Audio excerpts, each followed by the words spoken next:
Good afternoon, everyone. You are listening to Humanity in the Headlines. I am your host, Atiba Buchanan, joined by Mr. David Seaton. How you doing, Mr. Seaton? What's going on? Excellent, man. Good to see you. Good to be out here today. We are so glad to be here sharing this time with you. We thank you, everyone who is watching on Facebook Live, who's listening on Intellectual Radio, who's listening on iHeartRadio, on YouTube, whatever venue medium you are using to listen and watch. We thank you so much for joining us today. We've got a lot of information for you. Let's give them a sneak peek. So we got to talk about presidential politics. Our good buddy Spicy is gone. Sean Spicer. Right. We definitely have a lot to talk about with that and more with the Trump administration. We definitely want to talk about Michael Vick and his comments concerning Colin Kaepernick's hair. Was he right? Does Colin Kaepernick need to cut his hair to get a job? Is that where we've come to? We've got some interesting thoughts on that for you. What else? We have the police shooting in Minnesota and the unarmed Caucasian woman who was shot in Minnesota. And we've got updates on that. So we've got a lot to talk about today. Hang with us, Dave. We're going to be doing a little piece at the end on social justice. Absolutely. We have a guest that'll be joining us and talking about basically social justice. For those of you who don't know, what is social justice? It is the belief that everyone should be treated equally, and if they're not being treated equally, that we need to put mechanisms in place to make sure that people are treated equally and rectify whatever people have suffered that were not treated equally, be it in jail for marijuana possession or smoking a joint, or then not being able to find a job when you get out of jail, or not being able to vote for the rest of your life because you went to jail, which I still think I never understood that one. Right. How you lose your right to vote. Right. That is amazing. When they tell you no taxation without representation, you can still pay these taxes. But you can't get a senator or a congressman. Pay these taxes. Right. That part doesn't go away. So we're going to gather ourselves. We're going to be right back. We're going to update you on the latest in the Trump administration and take it from there. So everybody buckle up. It's going to be a good ride. Thanks for listening to Humanity in the Headlines. We'll be right back.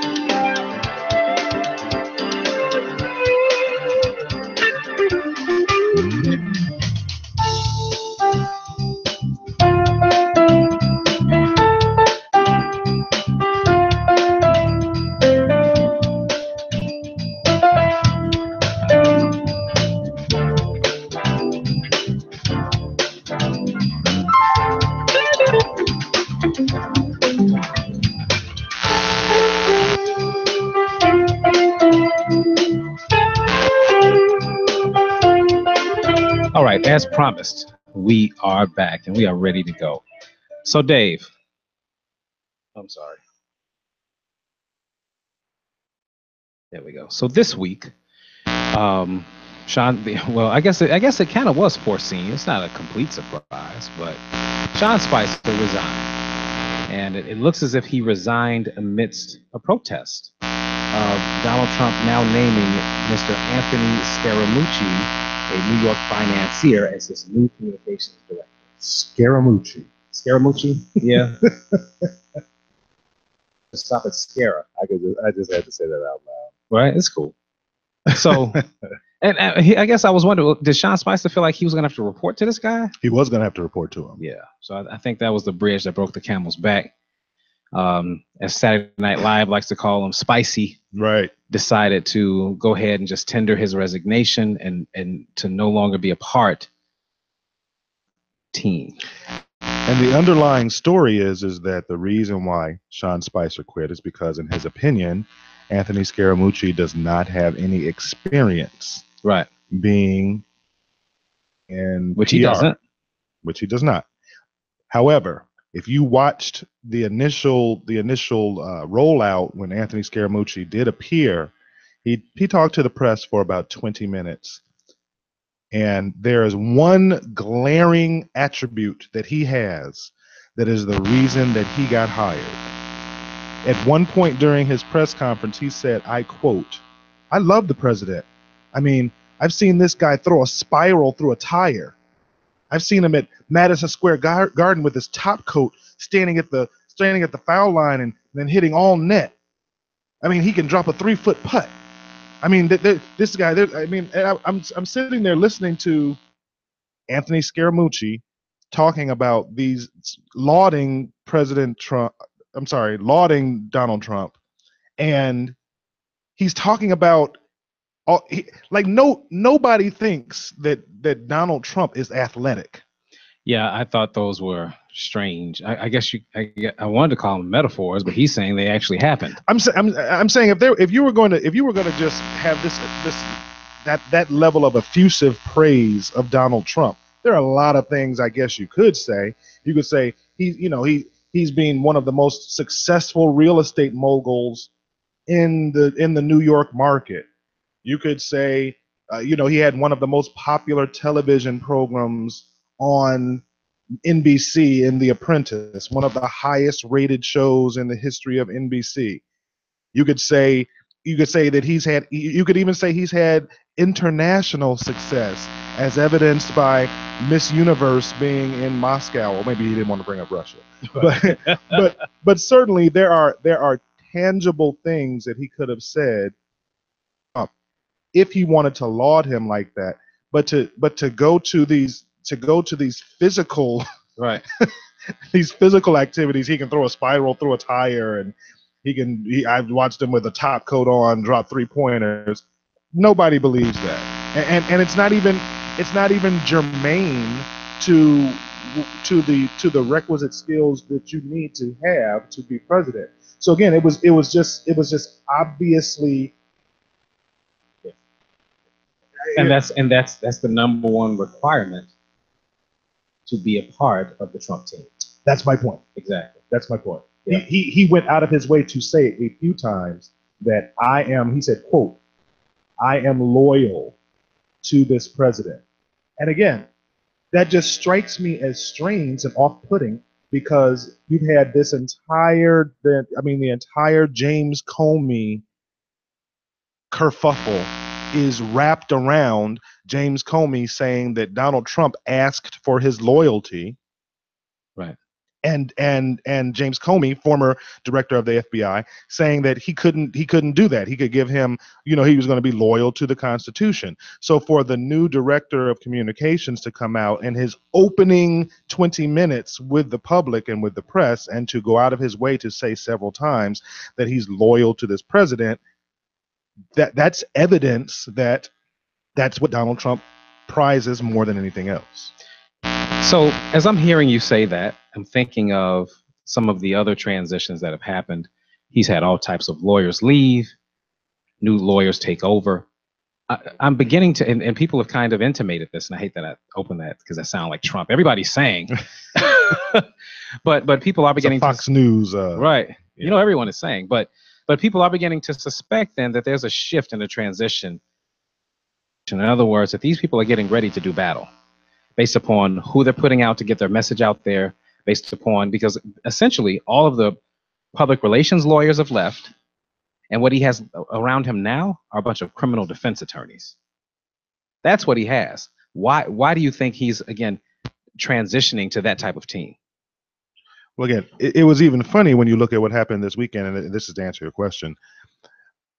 There was a leak in the Washington Post and in the New York Times that Attorney General Jeff Sessions had some communications with Kislyak where he had specific conversations about Russian-U.S. relations and lifting of sanctions and so forth. Now, that's only important. That story kind of went under the radar because there was so much happening in the last 24 to 48 hours. But the reason why that story is important is because the Attorney General is the only person that can fire the special prosecutor, Mr. Mueller. And as soon as I saw this story, I posted that I call BS.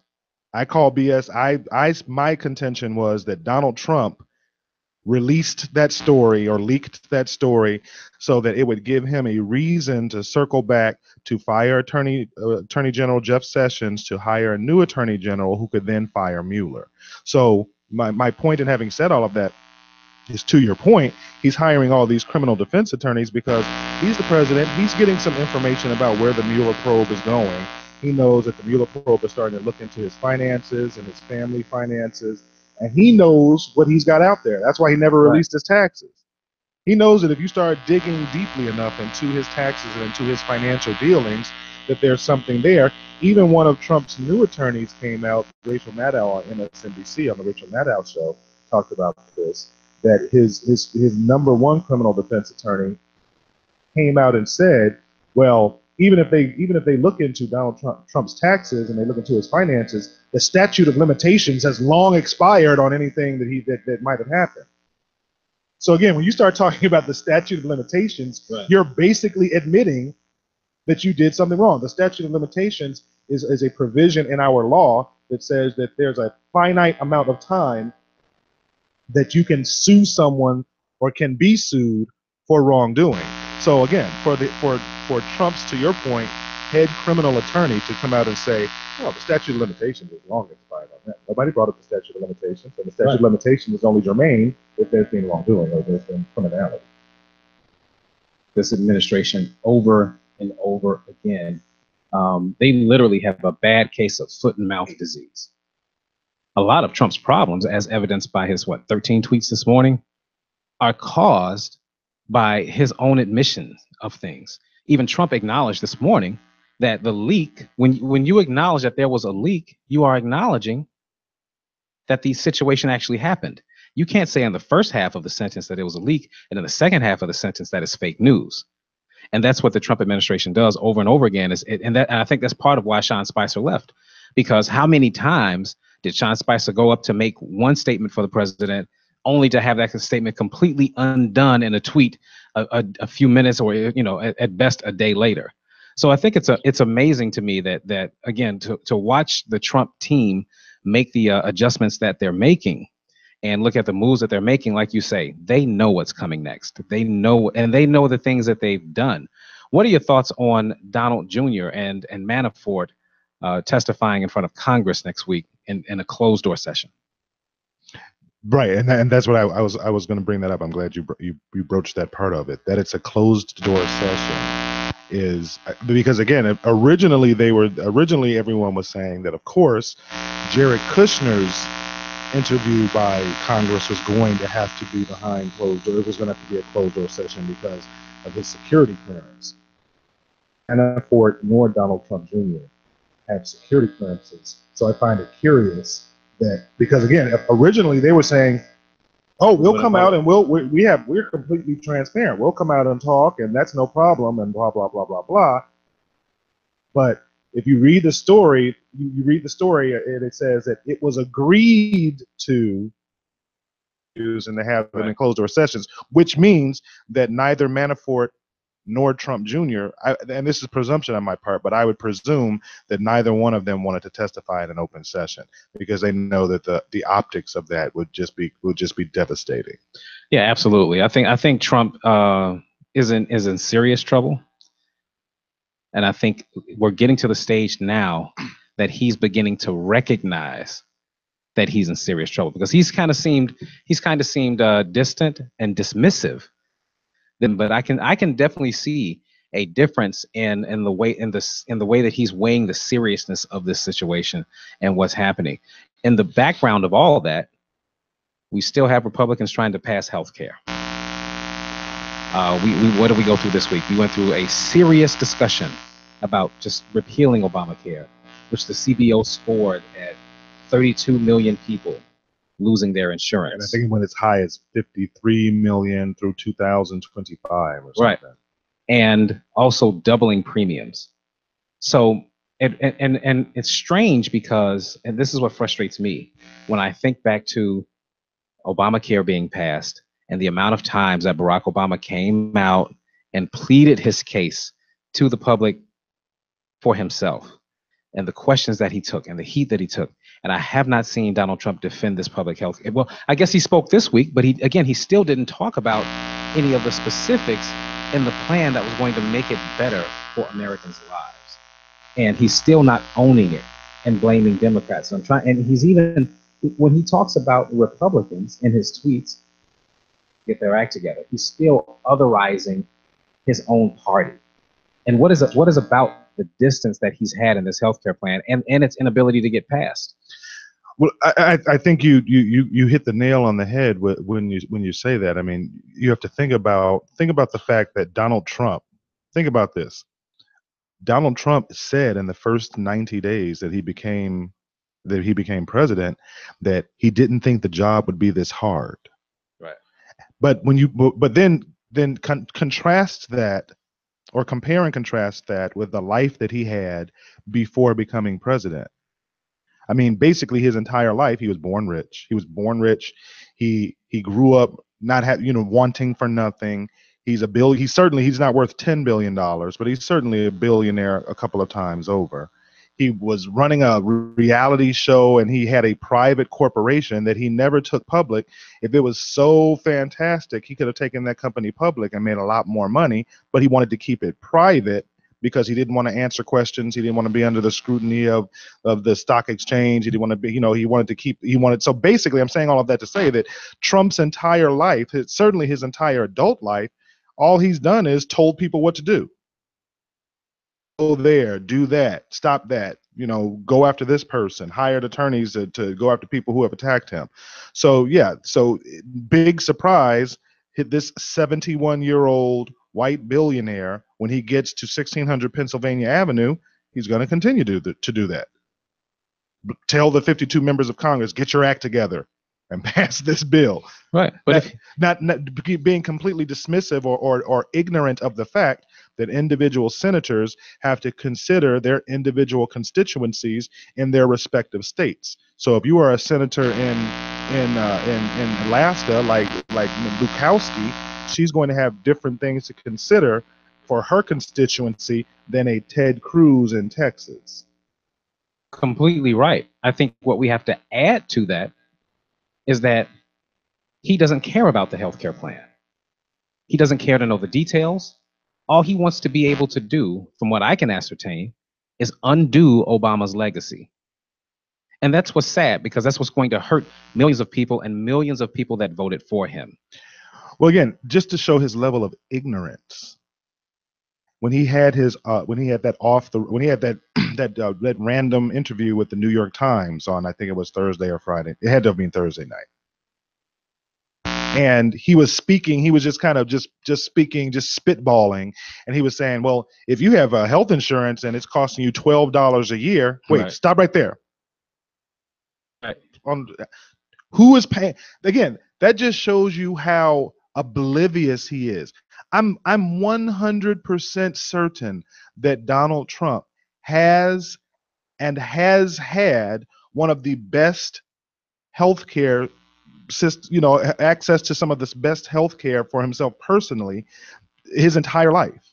But again, that just shows you how oblivious that he is, that even as a billionaire who owns a private company, who pays for the insurance of his employees, he has no idea right. how much it costs.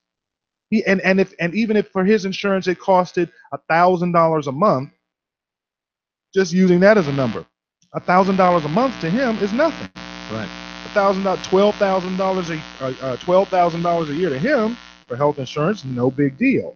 But to the average American, so I know some people who gross that right. in a right. year. So again, it's more than just the apathy. It's the abject ignorance, and it's the abject unwillingness to even get a scintilla of enough information to be able to even discuss it, to even be able to have an intelligent conversation. You keep hearing the word win in on the board. Donald Trump hasn't had any wins. That's a business term. Right. That's not a political term. When you sit down in a boardroom, or you sit down and you're having a conversation with your direct report, and you're going over what your accomplishments were in the last quarter or in the last year, that conversation is had in the context of what were your wins and what were your opportunities. So if you listen to if you listen to them talk, they always use those words. It's always, that's all you've been hearing is Donald Trump has got to get a win on the board.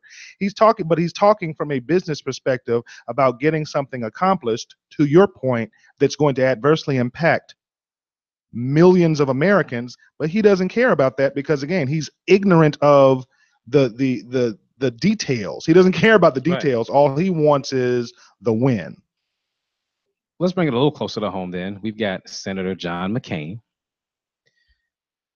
Isn't that ironic? Isn't that ironic? Getting a surgery this week to remove a blood clot where they discovered a tumor in his brain. First of all, we certainly wish him well. And I think that even explains a couple of things, because everyone, again, was looking at him really strangely during the Comey hearings, wondering what was, if something genuinely was wrong with him. And it turns out that it was. Right. So I am glad that he was able to get a checkup, a preventative measure based on the insurance that he has, and had that discovered and taken care of. Because had he waited to go to the emergency room, in all likelihood, it would have been too late. So with that said, let's kind of talk about the irony of him now needing health care in the midst of voting for health care to strip it from millions of people. And that's the irony. And again, I don't even know. I tried to research it, so I don't know specifically if John McCain is covered under the ACA, because his wife is the Heinz ketchup lady, heiress to the Heinz ketchup fortune. So he is a billionaire by virtue of the fact, or certainly a centimillionaire by association through his wife. So I don't even know if he has. And again, I tried to find out, but it's difficult to find out. I don't even know if he's covered by the Affordable Care Act. Well, here's the thing. I didn't mean to cut you off, but this is what it flies in the face of. That argument they were just having last week, they being Republicans, people the choice insurance, and they don't have to buy that expensive insurance if they don't need it. He didn't know he was going to have a blood clot. A brain cancer. Right. So what if he had one of those stripped down plans? Where would that leave him right now? So these arguments are just silly. To be honest, a better word is asinine, because you're talking about people's lives, and you are selling people on the idea that they can go out and get a stripped down healthcare plan because they're healthy and only 28 or 32 or whatever it is, and you don't know when you're going to get sick. You don't know what's going to hit you, and you want to be prepared for that, because if you're not, guess what? Everybody else is still going to pay for it. So again, I mean, that just leads us, as it does every week, into a conversation about single payer. But again, this highlights that to me. You got this senator who, again, is voting to strip healthcare from other people, millions of people who voted for him, and here he is needing that very same healthcare, and he gets the absolute best of care, and he can tell his constituents, you can get a stripped down plan. Republicanism, in a nutshell, every time. What's good for them is not good for you. I'm sick of it. And again, it's really important that people understand, to your point, that these stripped down plans that you keep hearing the Republicans talk about, that's exactly what it is. It is a plan that it doesn't cover cancer, so it costs less. Then when you go to the doctor and the doctor tells you that you have cancer, you've got to pay out of pocket for whatever you need for a certain period of time until you're now eligible to upgrade your plan to include cancer. And it reminds me of that commercial. One commercial about it was a pharmaceutical commercial about heart attacks. And it was showing people in the commercial, they were looking at their calendar and it was saying tomorrow at 3 p.m. you're going to have a heart attack. And the whole purpose of the commercial was to say, life, you never know when you're going to have a heart attack or a stroke, or when you're going to have a broken bone or a car accident or whatever. Those are the things that are unforeseen, and that's why you have insurance. That's the definition of insurance. When you pay your car insurance, you're not paying your car insurance saying to yourself, I'm going to get in an accident tomorrow, so I better get insured today, and I better get full coverage. You get car insurance in case you get into an accident, you'll be covered.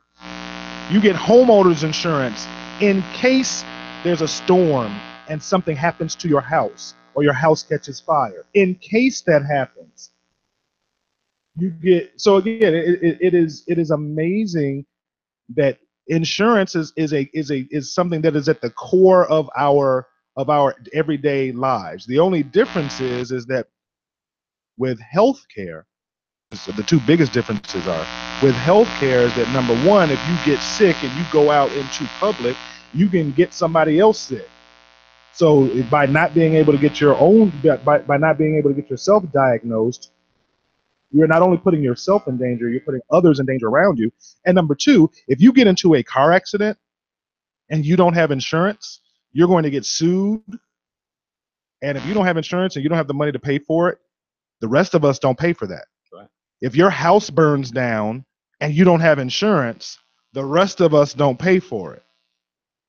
But when you don't have health insurance because of the laws in this country, if you don't have health insurance, the worst case scenario is that you're going to go into an emergency room somewhere. You're going to get whatever your malady is looked at, and they're going to bring you back to the point where you're on par. But if you don't have insurance, the rest of us as taxpayers are paying for that. So if we're going to have to pay anyway, it's better to allocate those funds in the most efficacious manner possible. And that goes back to taking a proactive approach, not a reactive approach. We're going to have to leave it there for this week because the time, as always, is against us. But that's our update, presidential politics. We'll be back with more of that next week for sure. Oh, final irony on that. Donald Trump today is commissioning he's commissioning the ceremony of the USS Gerald R. Ford. That's all over the news right now. The irony of that, Gerald Ford had to pardon Richard Nixon. Right, exactly. And why'd you say pardon? Because now we have to talk about that for at least a second. It was also reported this week that Donald Trump has been musing whether or not he can pardon members of his administration and even himself. And in a tweet this morning, he called that fake news. But first, he confirmed it. Right. He said, while everybody agrees that the president has the power to pardon whoever he wants. Right. On one hand, yes, I thought about it and we talked about it, but it's fake news for you to be talking about it. It just blows my absolute mind how we went from everything concerning Russia is fake news to a week later, can I pardon myself? And the exact tweet that you're referring to is, while all agree the U.S. president has the complete power to pardon, why think of that when only crime so far is leaks against us? Fake news. And again, the president does not have the power to pardon himself. Right. Because the Constitution specifically says that the president cannot be impeached while he is in office, but once he leaves office, I'm sorry, it says that the Constitution says that the president cannot be indicted while in office, but he can be indicted once he leaves office. So if you follow that logic, if the president had the power to pardon himself, then that means that he could not be indicted once he leaves office, because he would just pardon himself for whatever crime he was about to be indicted for. So since and again that goes back to the whole theory of, a judge can't be a judge in his own case. Right. So again, the president does not have the ability to pardon himself. I'm absolutely 100% sure that Mike Pence would pardon him should it come to that, but try that experiment. Well, let me go ahead and give you our listeners a little bit more information about this. Here in an article by the New York Times, they ask, can the president be indicted? A long hidden legal memo says yes. So you'll never guess who wrote this memo. Who? Our good buddy Kenneth Starr. Wow. So what it says is, in quotes, it is proper, constitutional, and legal for a federal grand jury to indict a sitting president for serious criminal acts that are not part of and are contrary to the president's office duties, end quote. The Starr office memo concludes, quote, in this country, no one, even President Clinton, is above the law, end quote. Sweet justice. To have something like that be the precedent as to why we can indict Donald Trump when they were trying so hard to indict Bill Clinton. like I said, let's go ahead and get the ball rolling and test out this theory.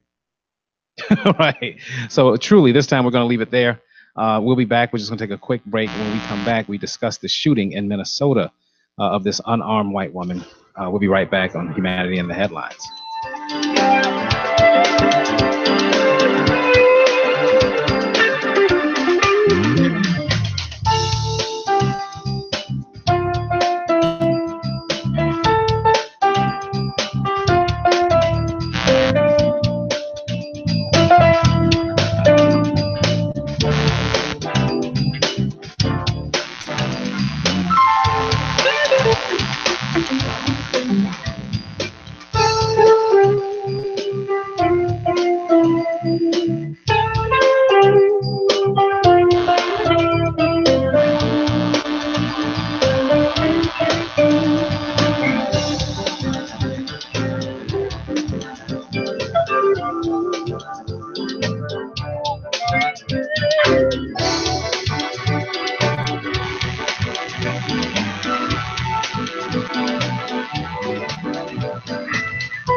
All right, we are back on Humanity in the Headlines. We thank you for sticking with us.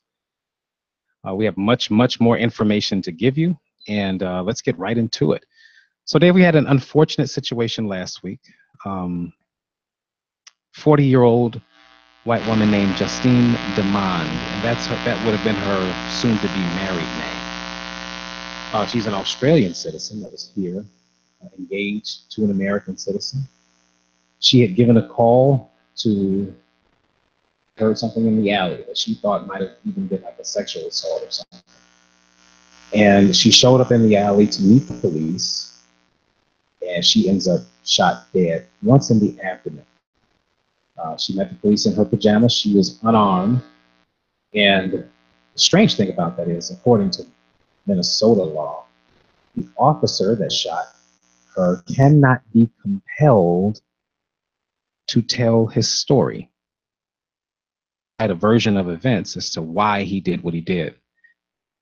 To add insult to injury, no pun intended, the officers, while required to wear body cams and required to turn them on with any interaction with a person that they are protecting or in any situation like that, cameras. Cam footage. So we have no cam footage. We have no word from the officer. No body cam footage. And at the end of that, in that aftermath, we have this one dead, unarmed 40-year-old white woman. So right now, what happens? Can we add anything to the story to make it more interesting? Believe it or not, we can. We definitely can. It turns out that she was shot by a black officer. A Somali officer to this particular police force. I'm sure he'll be the last. Muhammad Noor. Yes. Thank you for that. Not just giving his name, but the actual, the enunciation. That was excellent. Amazing to me how quickly his picture came out. His name and picture. I thought they were going to put his address on there too. But again, you and I were talking about this before the show. Ordinarily, historically, when a white officer kills a black or brown citizen, they don't disclose that identity until trial, which is usually a year later, and they got this person under if there's a trial, and they've got this person under protective custody to make sure that nothing happens to them. But again, this was almost disclosed almost immediately. Within it was less than 48 hours. Right. It was like 36 hours later. We knew exactly who it was, which I found amazing. And answer one of the posts that we have on this story, and the police chief was fired, but the reason that the police chief was fired was extremely interesting. The police chief actually came out and actually criticized the police officer Noor, said that the actions in question go against who we are in the department, how we train, and the expectations we have for our officers. These were the actions and judgment of one individual. This did not have to happen. Justine did not have to die. Right. And that struck me the most in that was the one individual line. Because normally when an officer shoots someone, they close ranks around the officer. Here, they're doing the exact opposite, hanging this guy out to dry. What are the differences in this story and every other story of policemen murdering a citizen that are different, that this police officer could be getting different treatment from the chief of police? I can't imagine. I can't think of one. It escapes me. I mean, again, this is just so blatant. There are countless examples of white police officers killing black citizens or killing Latino citizens, killing black or brown citizens that we have video footage for. They close ranks. They will say video where the police officer goes up and murders someone, and they will have the video and showing the malfeasance of the officer that committed the act and say, well, we don't have all the information. We don't know what happened 2 seconds before. Right. We don't know what happened to precipitate this. We've got to wait till we get all the information. Yeah, that's the line that makes me pull the little hair I do have out. We have to get all the facts. We have to get all the facts. I mean, like somebody ordered it like pizza. Did you order the facts? I thought you ordered the facts. What you call it? Hey, these police officers have dangerous jobs, and we owe them every amount of deference. Yeah. But then Muhammad Noir, the actions in question go against who we are in the department, how we train, and the expectations we have for our officers. These were the actions and judgment of one individual. This did not have to happen. Justine did not have to die. I submit to you who are listening and who are watching, that the only difference, the only reason why we know the identity of the police officer, why the police chief came out and spoke against this officer, I submit to you incontrovertibly that the only reason that this happened and this chronology of events happened in this case is because the citizen who was murdered was a white woman. That shot her was a black male. And amazingly, he shot her from in the passenger seat of the car. He didn't even get out of the car to shoot her. So again, I would love to hear what happened to make him do it. Now, I'm going to be clear with you. I don't want to see citizens get shot in this country, period. White, black, I mean, especially unarmed citizens. Let me be clear about that. Again, police, as of last week, had killed 660 people. That's just January through the end of June. So that is more than 10 times the rate of any other developed country. So we have a problem with deferring to shooting people when we have an issue, allowing police to do that. But at the same time, it is a sad state of affairs. Get it, because the victim is white. Now because I'm gonna tell you what's gonna happen. This whole law that they have about police not having to make a statement, that's gonna get changed now. Those types of laws forever. Why don't the police have to say something? Well, we can't make them say something. We can't compel him to say something. The law says he has 48 hours. The law says he has a month.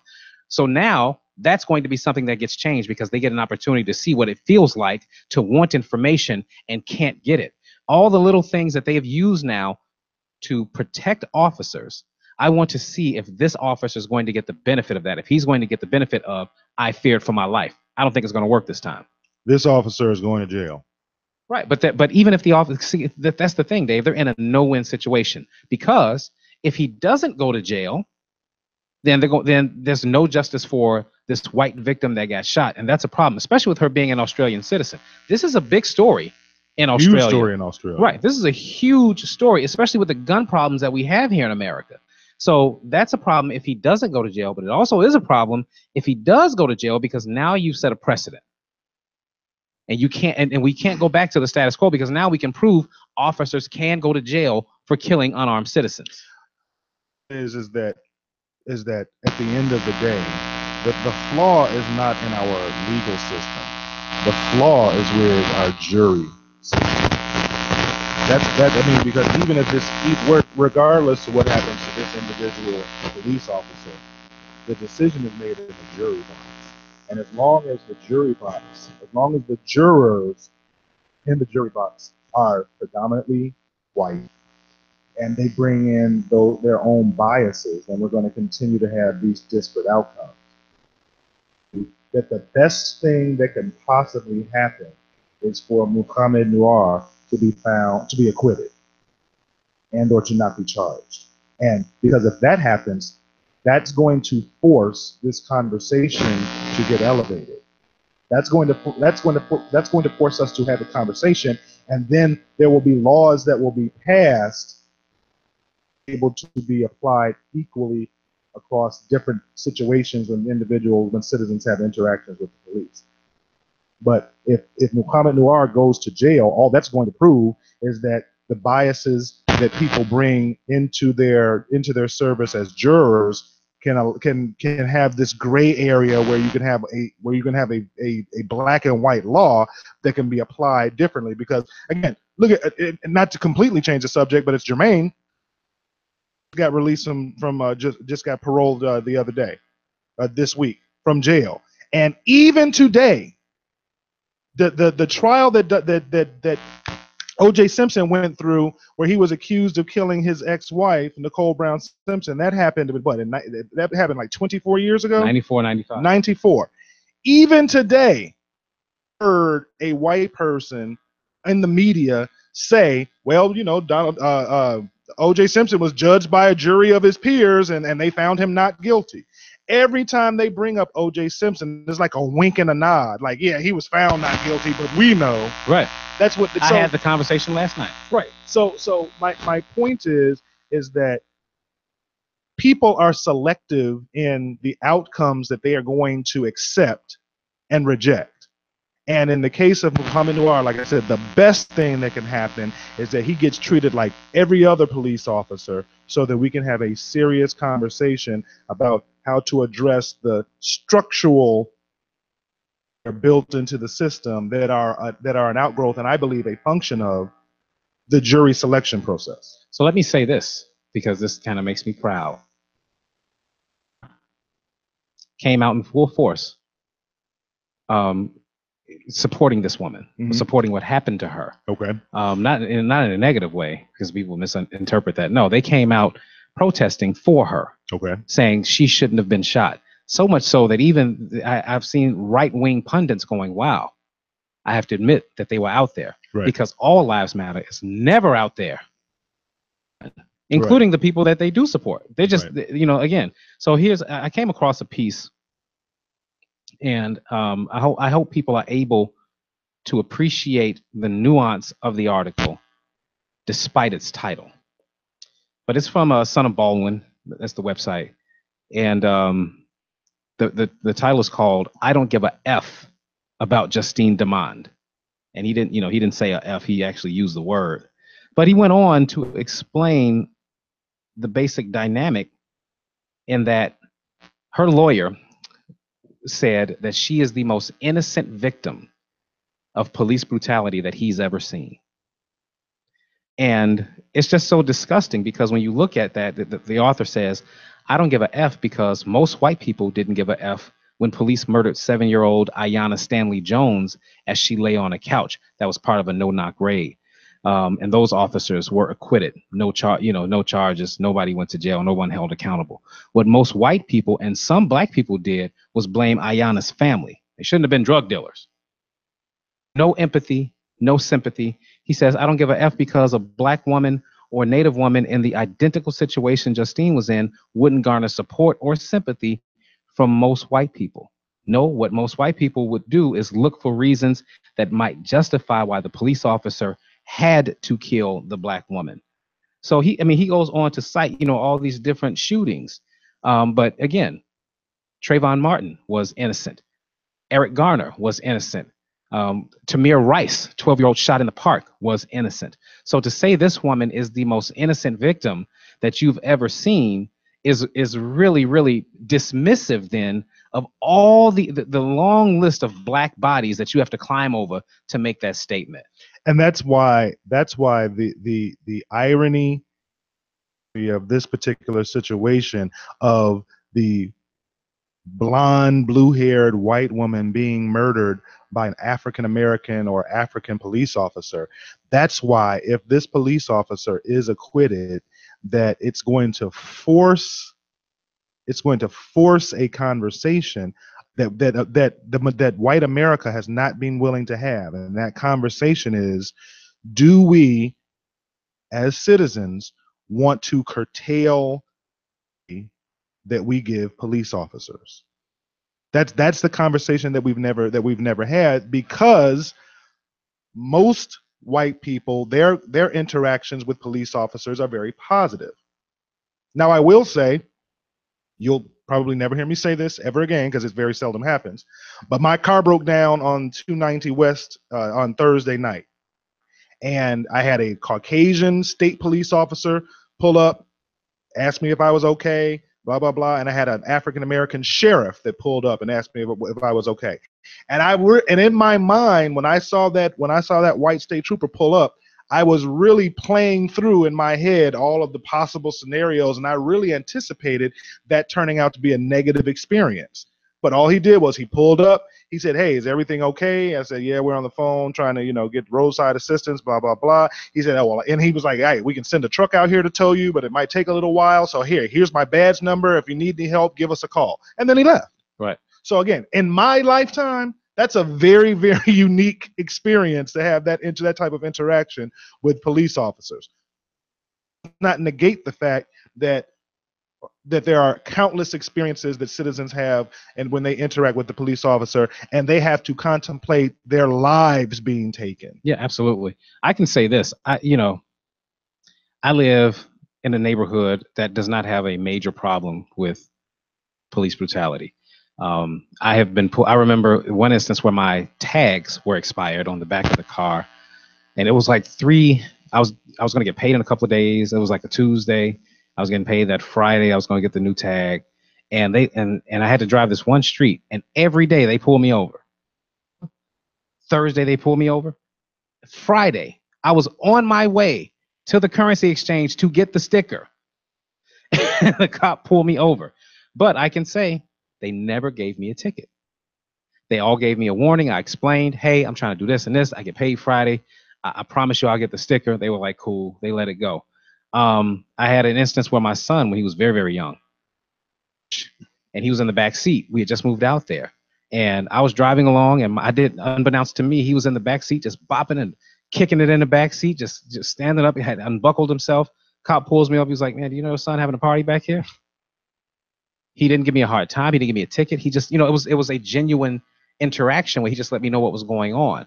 I don't live in a place that I just completely fear police, but that doesn't mean that I cannot relate to people that do, and I can certainly relate to the black ones. And again, I can even relate and feel sympathy and empathy for the white ones, because of that 660 people cops have killed, those aren't 660 black people. Correct. They're shooting everybody. And that's what I'm saying, is that the conversation that needs to be had, the conversation that we need to have as a society, is kind of an outgrowth of the conversation that we had after 9/11, when we were talking about, citizens are going to have to give up certain rights and for protection. And it's that whole law and order balance that we have in this country all the time. But at the end of the day, that's what we need to ask ourselves.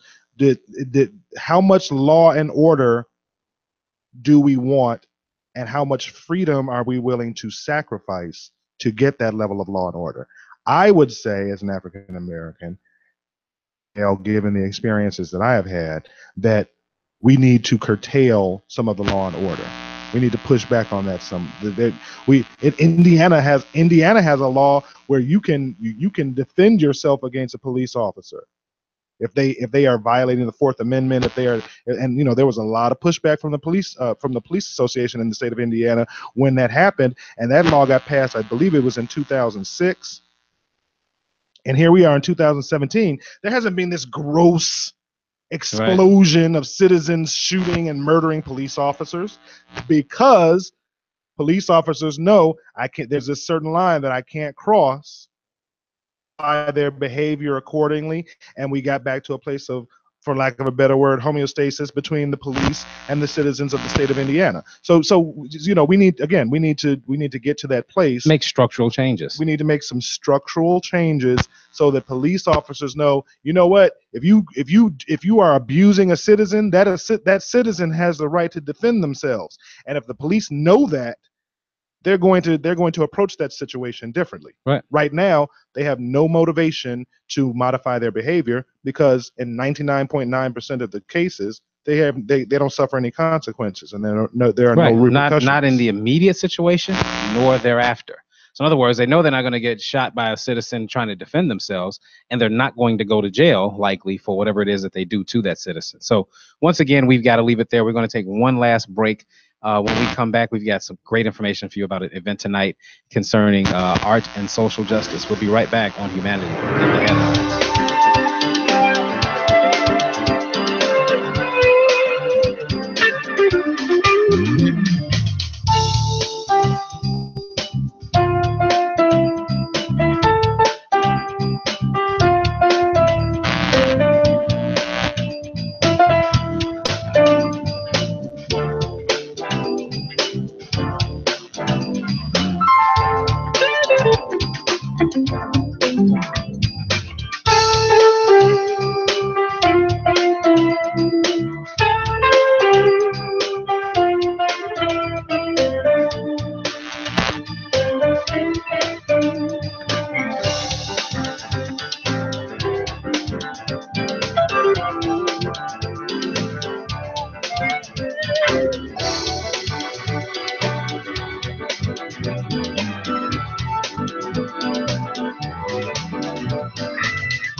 Thank you for joining us on Humanity in the Headlines. I'm David Seaton.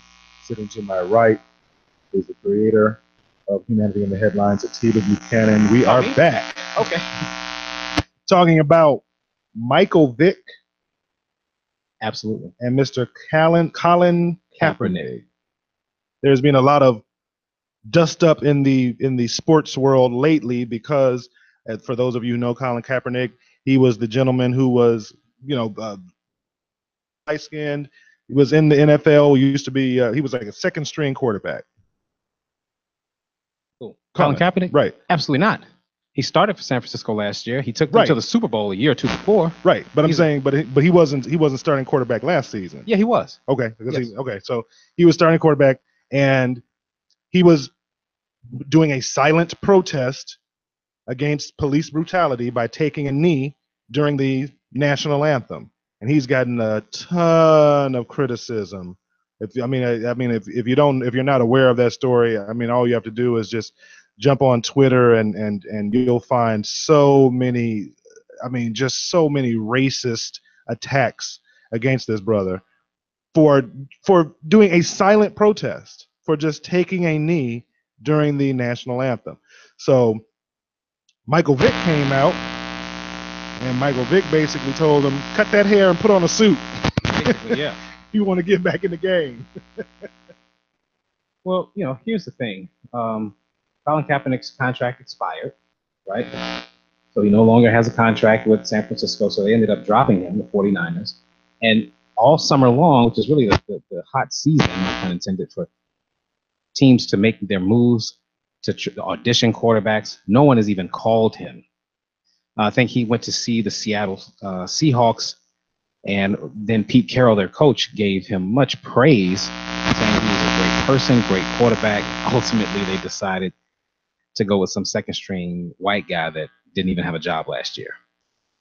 So again, here we are. And what I wanted to talk about was just this dynamic, this thought process of what Michael Vick said, in that does Michael Vick, I mean, excuse me, does Colin Kaepernick basically need to disown his blackness to get a job in the NFL? And if he does have to, what does that say about where we are as a country?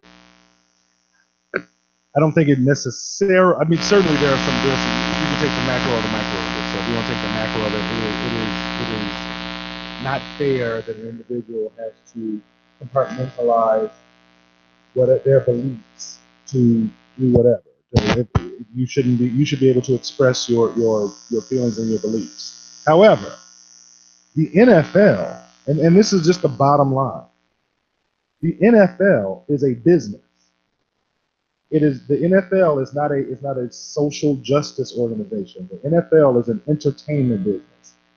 And at the end of the day, he knew that he was putting his livelihood in jeopardy by doing what he did. I'm proud of him that he did it. I think that in my opinion, I think you get a lot more attention to the issues that are going on in the African American community if every black player in the NFL and the NBA just walked off, just said, we're not playing this season, to draw attention. But most cats are not going to put their livelihood on the line like that. But at the end of the day, the NFL is a business, and the NFL has to make a business decision about what's more important, this individual or the millions of season ticket holders and the millions of people who are at home watching and the millions of people who are buying paraphernalia. Who are they going to cater to, those individuals or this one quarterback?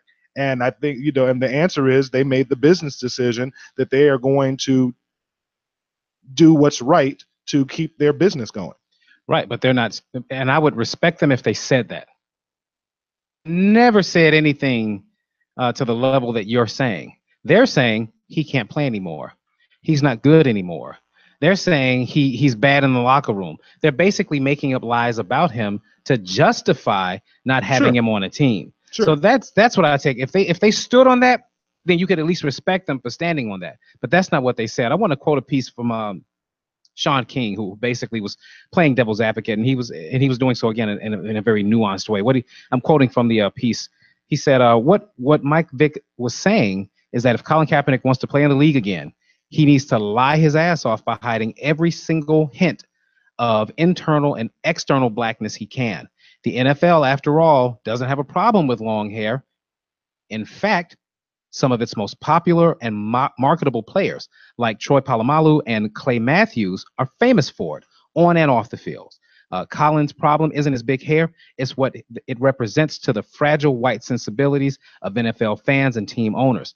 When Samoan players across the league have allowed their huge hair to grow outside of their helmets, it is a spectacle that NFL owners view with a wink and a nod because they don't see the corresponding culture that comes along with it as any sort of threat."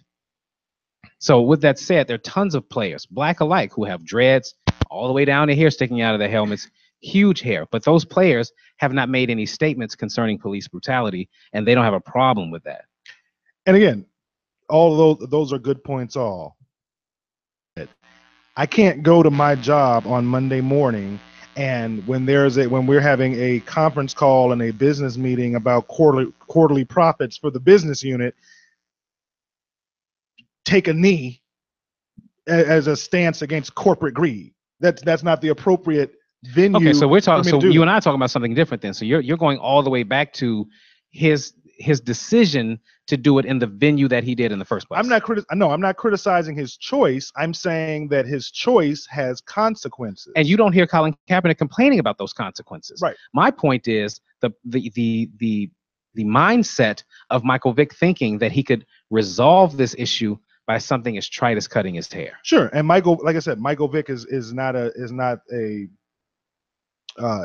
individual that I would seek moral leadership from. His dogfighting notwithstanding. But all I'm saying is that when you watch television, and you look at the commercials that are on when you're watching television, those commercials are on at certain times of the day because they're trying to target certain people. They're trying to target a certain audience. And unfortunately, the NFL, the majority of, like I said, the majority of the people, not the majority of the people who are watching it necessarily, take that back. The majority of the people who are watching it on television, the majority of the people who are sitting in those stands, the majority of the people who are buying the jerseys are white, and they don't want to hear that.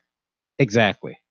But I'm drawing the distinction because what Michael Vick was basically saying, as someone who had to rehabilitate their image like me, and he cited all the things he had to do, there is no equivalency because